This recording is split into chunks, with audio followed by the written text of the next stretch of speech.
Here is an excellent playlist in which we have taken few examples which can help you get 100% in your exams on these topics. We'll find x-intercepts from a transformed trigonometric function, which is very challenging when we look into the domain of this particular function. I am Anil Kumar. Welcome to my series on test preparation. The idea here is to understand complete concepts for answering a question so that a test question similar to this can be solved very easily. Now, these are difficult questions which students might find some challenges with. The question here is x-intercepts of sinusoidal functions. That is what our focus is. Determine x-intercept of y equals to 3 sine 2x minus 4 pi by 3 minus 1 on the interval where x is greater than or equal to minus 4 pi by 3 and less than or equal to 4 pi by 3. Now, a lot of challenges are involved here. One is to provide all the solutions within the given domain. Second is that this could actually take a lot of time. So, we have to consider how it can be solved efficiently. That's the key. And correctly, of course, right? So, I'll explain you the concepts. Video will be slightly longer than what it could have been, since this is a last-minute attempt to really get the concepts. So, let's look into this question. It says, find the x-intercepts. What does that mean? Finding x-intercept means that y is equal to 0, right? So that is the meaning of x-intercepts. And therefore, I can write this equation as 3 sine of 2x minus 4 pi by 3 minus 1 equals to 0. Is that clear to you? Now, we are also given a domain which is from minus 4 pi by 3 to plus 4 pi by 3. Not an easy number to work with, right? So, put your calculator in radian mode and find out what is the decimal value of 4 pi by 3. So, let's do this now. So, 4 times pi divided by 3 is equal to, in decimals, it is equals to 4.188. So we are saying it is between minus 4.188, you can say 89, right, to plus 4.189, right. So that is the interval which we are talking about. Now, we have a sine function, right? So, let's get a basic understanding of this. When I have this equation, first step, of course, is going to be to write down what sine is, right? And taking this one to the right-hand side. So, we can say in steps, it will look like this. Sine of 2x minus 4 pi by 3 equals to 1. And sine of 2x minus 4 pi by 3 equals to 1 by 3. So that clearly shows that sine is positive and it has a value 1 by 3. So that gives you an idea that the solution should be where? Well, this indicates that our solution lies in quadrant 1 and 3, right? So we're looking for two solutions in one cycle. And those are our quadrants where sine is positive. This I know because of the cos rule. Correct? So sine is positive in these two quadrants. So I do expect solutions here. Now, many times this function could also be to sketch a graph, right? So we might have to sometimes sketch graph. You should practice for that also. Okay. Now you will realize that there is something unique about it, that x coefficient has not been factored. So till now it wasn't bad. We can still solve the question. However, it is very important to factor out this so that we really understand what is the period of this particular ratio, trigonometric ratio. So we'll factor this out and rewrite this. Sine of 2 is common, right? So we get x, let's use the other brackets now, x minus 4 pi by 3 divided by 2 will give me pi by 3, correct? Let me write like this, 2 pi by 3, let's write. So we have taken 2 common, right? So it will be 2 pi by 3 equals to 1 by 3. Now this is a critical step we should have done right in the beginning also, factoring out 2, right? Now factoring out 2 is one of the most critical steps here, as that also decides what is going to be the real domain when you are trying to find the values, correct, or the period of this particular function, correct? So now let's look into the period of this function also. We'll do the calculation soon, but I'm exposing you to all the challenges which come across. So this is challenge number 1, right? So basically what you have is twice x. That means the period of this particular trigonometric function has been now reduced to half of normal sine x, right? So important thing to understand here is also work on the domain. So when x is between these two values, what will be the range for this? So that could be one way of also looking at it. But more than that, at this time, let me look into the period of this particular expression. So period. So period will be what? Since k is equal to 2, we have time period t equals to 2 pi by 2. So the period is pi. You get the idea.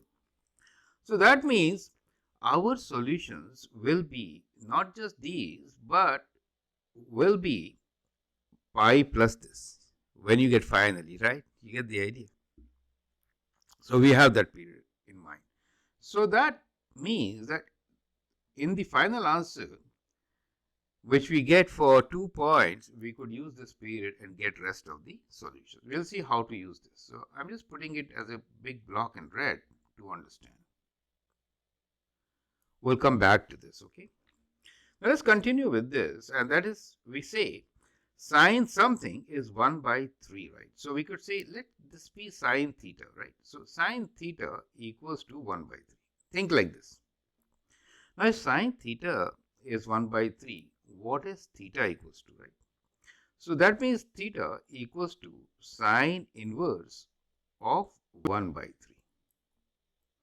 So we are not considering period now, we are just finding two possible values in quadrant 1 and 2 for theta, where sine inverse is 1 by 3, correct?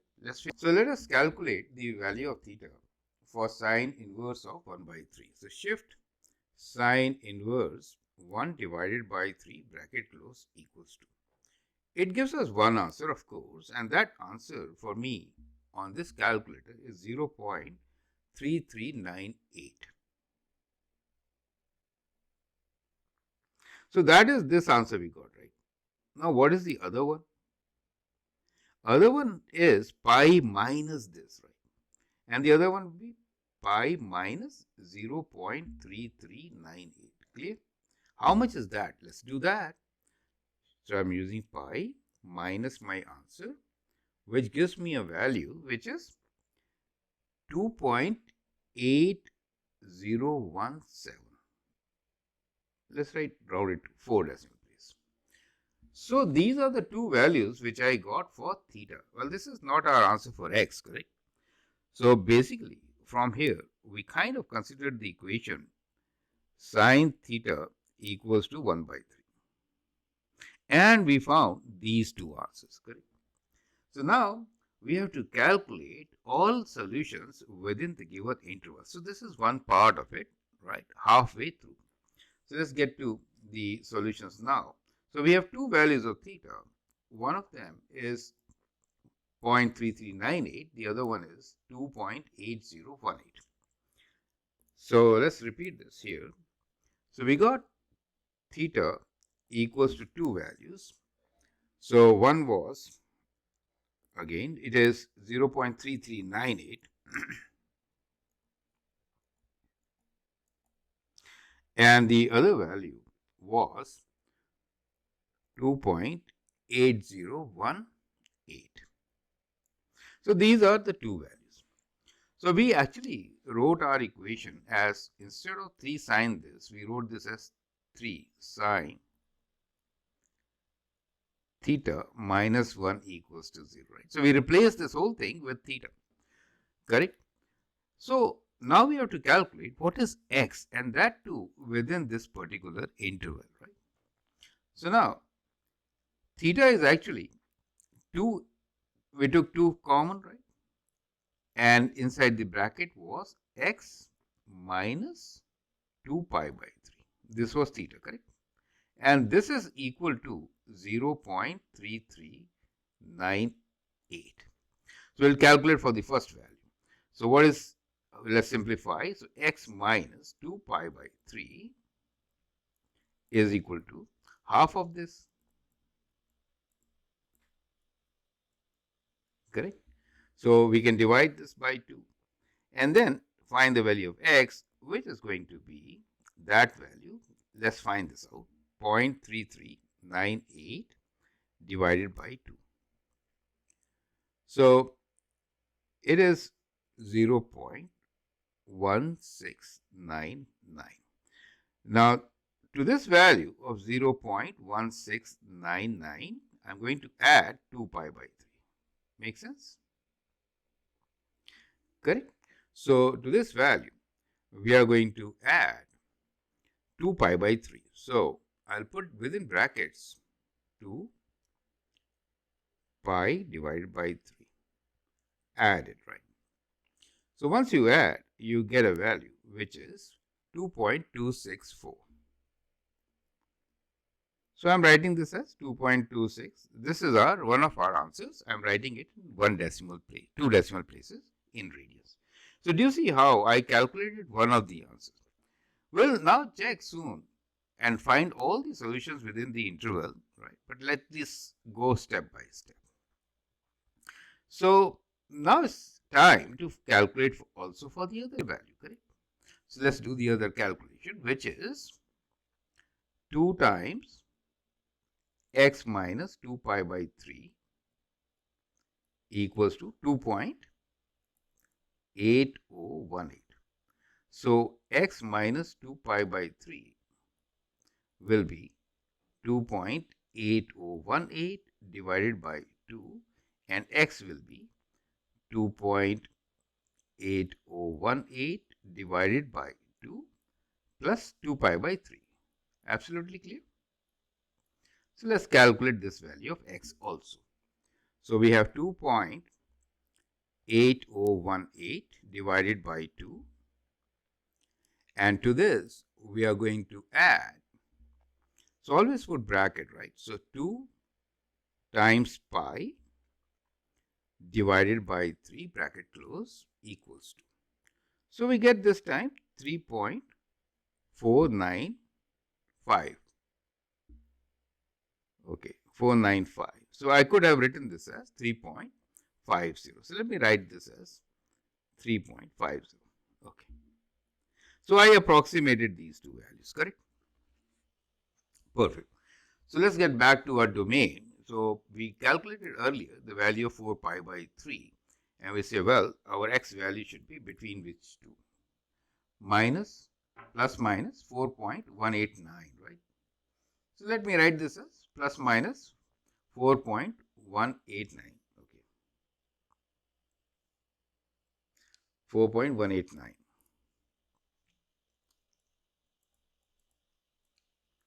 So in decimals, it means this. Correct. Almost 4.2, right? So these are the values. So both of these values are within our interval, correct? Perfect.